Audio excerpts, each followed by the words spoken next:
Perkenalkan, nama saya Nero Tantiono, mahasiswa Universitas Katolik Sugih Pranata Semarang, NIM 19F10007, Program Pendidikan Teknik Elektro.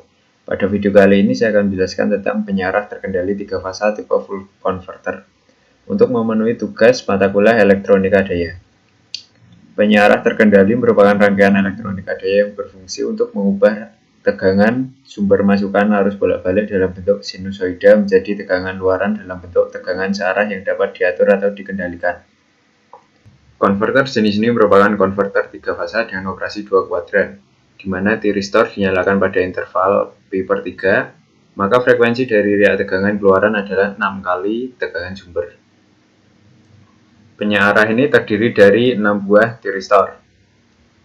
Katoda dari tiristor Q1, Q3, dan Q5 disatukan sebagai terminal positif, dan anoda dari tiristor Q4, Q6, dan Q2 disatukan menjadi terminal negatif.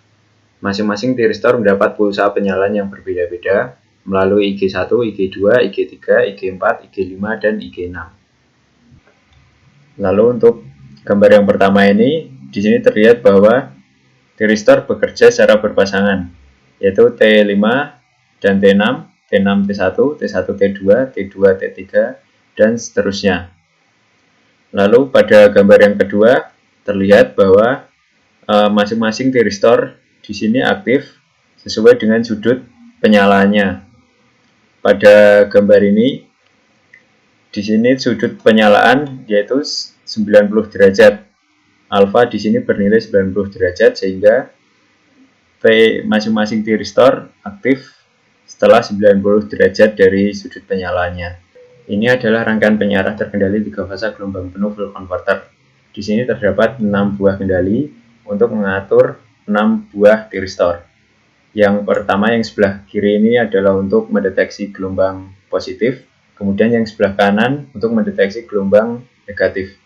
Yang pertama untuk mendeteksi fasa T positif untuk mengatur T5, kemudian fasa S positif untuk mengatur T3, lalu fasa R positif untuk mengontrol T1, lalu yang sebelah kanan fasa T negatif untuk mengontrol T2, fasa S negatif untuk mengontrol T6, dan fasa R negatif untuk mengontrol T4. Lalu saya akan menjelaskan sedikit tentang cara pengaturan sudut penyalaan. Saya menggunakan tegangan DC yang saya atur 2,5 volt, yaitu penggeseran sudut penyalaan sebesar 45 derajat. Saya ambil contoh di sini kendali untuk fasa T positif. Di sini ada zero cross detector, lalu ada integrator, kemudian PWM, dan di sini diferensiator.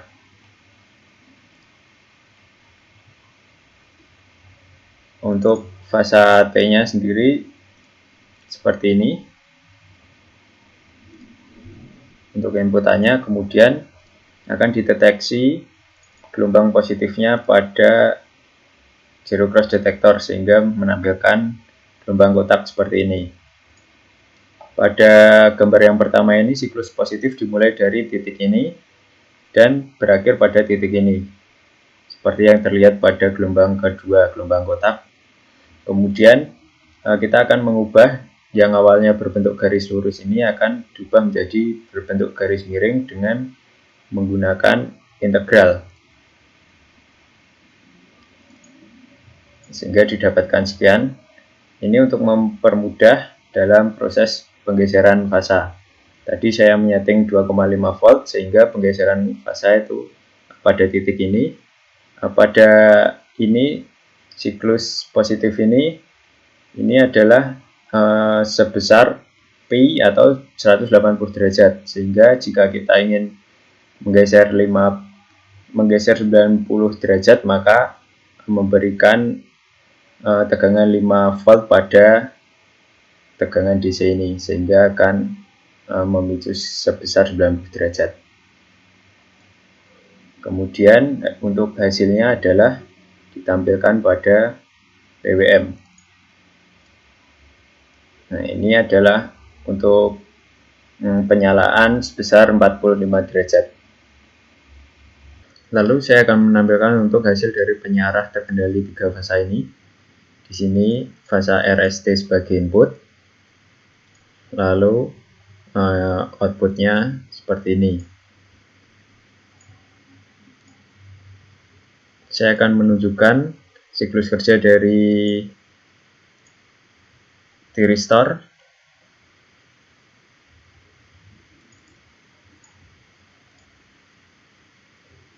Di sini akan terlihat bahwa thyristor bekerja secara bergantian dan secara berpasangan.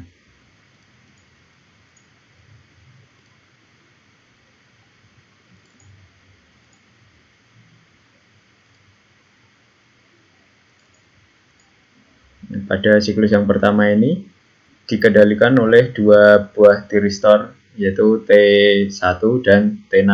Untuk T6 ini dikendalikan oleh fasa T negatif, kemudian thyristor T1 dikendalikan oleh fasa R positif.